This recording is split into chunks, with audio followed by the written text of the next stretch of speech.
ब्रह्मांड को गहराई से जानने के इस सफर में आपका स्वागत है। The universe is everything. दोस्तों, इस दुनिया में अगर सबसे बड़ा रहस्य कुछ है तो वो है ये ब्रह्मांड। हर चीज का अंत निश्चित है, लेकिन अगर कोई चीज ऐसी है जिसका अंत नहीं तो वो है ब्रह्मांड। इस धरती पर रहते रहते हमें लगने लगता है कि बस हमारी ये पृथ्वी और इसके ऊपर दिखाई देने वाला ये आकाश ही ब्रह्मांड है, लेकिन सच्चाई जानकर आप हैरान हो जाएंगे। नमस्कार दोस्तों, आज के इस वीडियो के माध्यम से हम ब्रह्मांड के अनसुलझे रहस्यों पर चर्चा करेंगे। हम ये समझेंगे कि आखिर वो कौन सी एनर्जी है जो हम सभी को इन रहस्यों से जुड़ने पर मजबूर करती है। ब्रह्मांड को हम दो नजरिए से देख सकते हैं, जिनमें एक नजरिया तो विज्ञान का है और दूसरा नजरिया है अध्यात्म का। आइए अध्यात्म से शुरू करते हैं। दोस्तों, अलग अलग धर्मों में ब्रह्मांड को लेकर अलग अलग बातें कही गई हैं, लेकिन हिंदू धर्म में ब्रह्मा, विष्णु और महेश को इस पूरे यूनिवर्स का जनक कहा जाता है। आज से शताब्दियों पहले आर्यभट्ट ने शून्य यानी जीरो की मदद से ब्रह्मांड को समझाने की कोशिश की। दोस्तों, इस दुनिया में पढ़ा जाने वाला भौतिकी विज्ञान अर्थात फिजिक्स बिना जीरो के समझा ही नहीं जा सकता।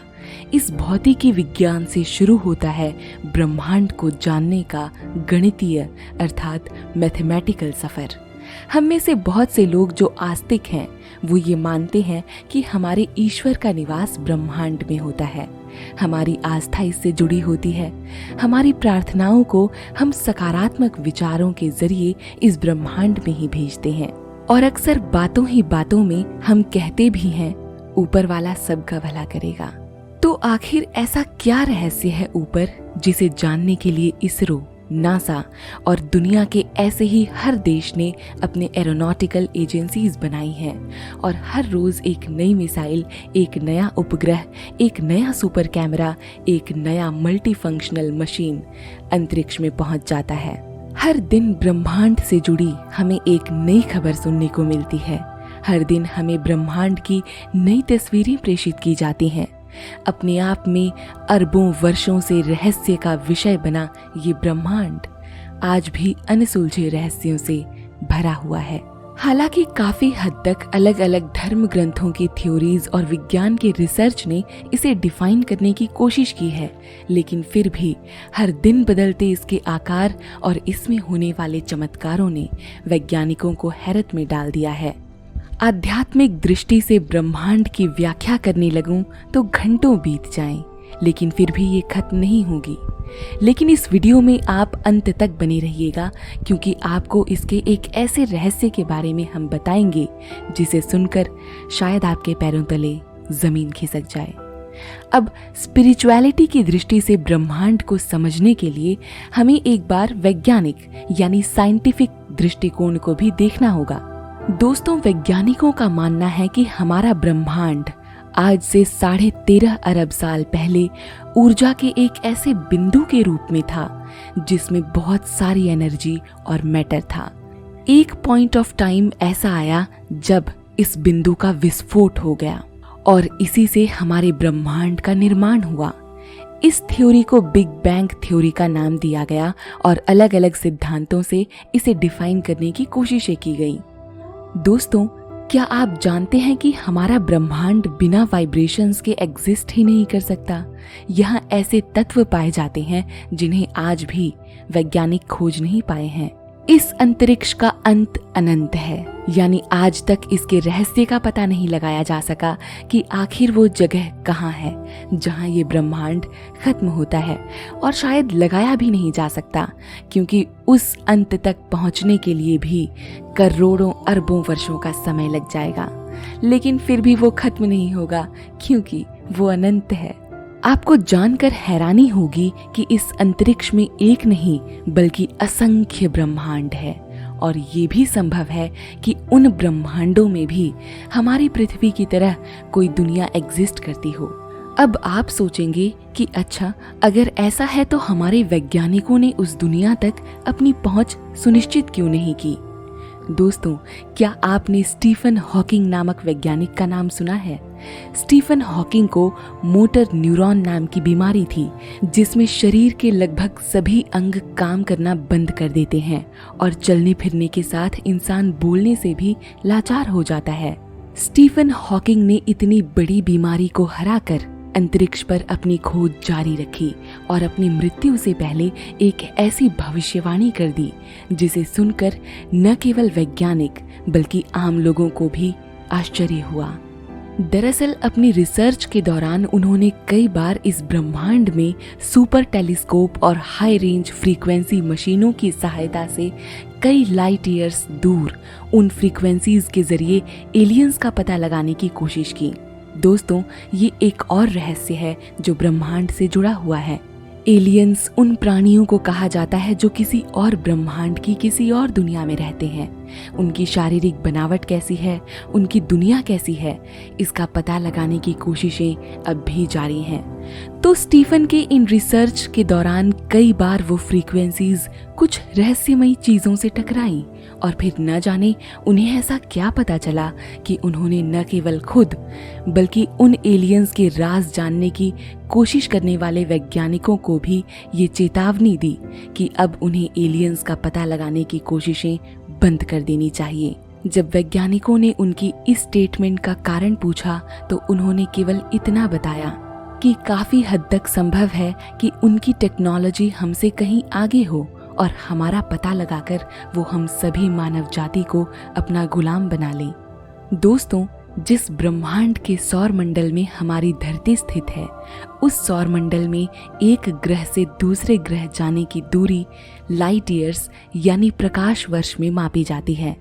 इसका मतलब है कि जितनी तेजी से लाइट किसी स्थान तक पहुंचती है, उतनी ही तेज गति से अन्य ग्रहों के बीच की दूरी मापी जाती है। एक प्रकाश वर्ष 3 लाख किलोमीटर के बराबर होता है। सूर्य से पृथ्वी की दूरी 14 करोड़ 96 लाख किलोमीटर है। वहीं बृहस्पति ग्रह की दूरी 77 करोड़ 83 लाख किलोमीटर है।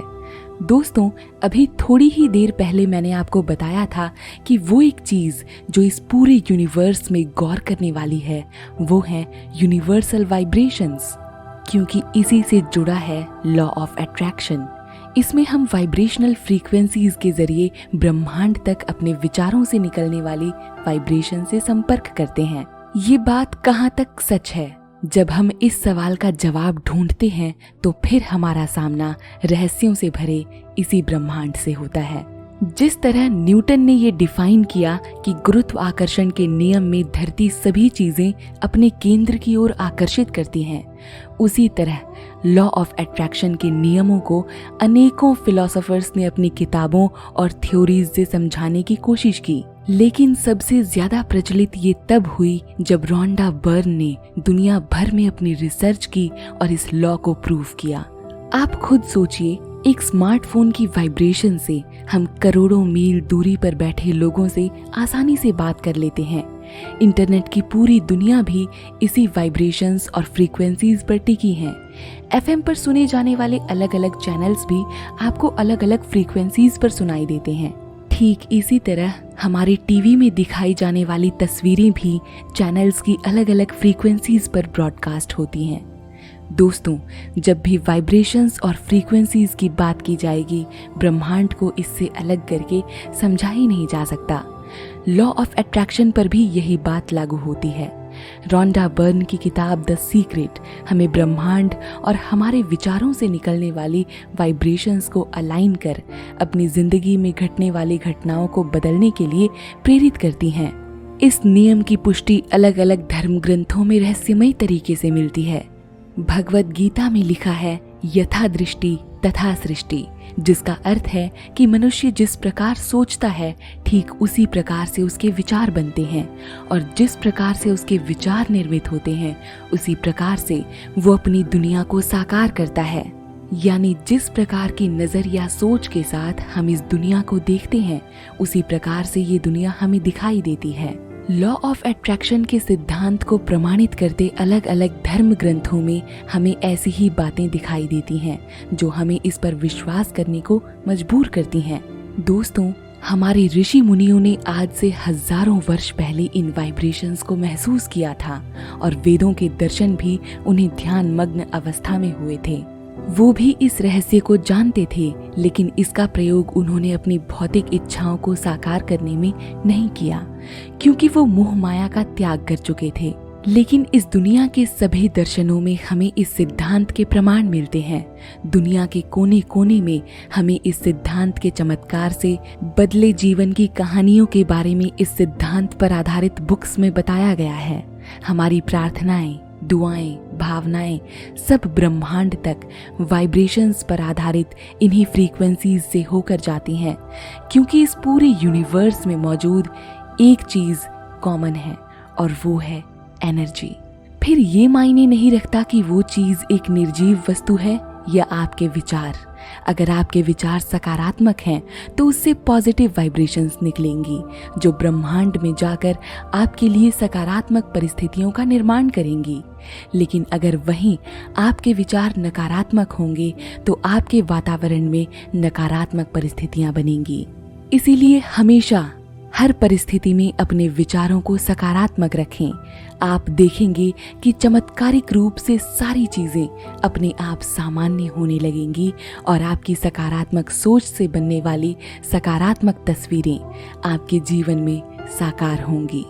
इस सिद्धांत के अनुसार हमारा मस्तिष्क इस ब्रह्मांड में एक चुंबक की भांति ब्रह्मांडीय ऊर्जा को आकर्षित करता है, और इसी बात का जिक्र हमें the power of your subconscious mind book, जिसे जोसेफ मर्फी ने लिखा है, में मिलता है।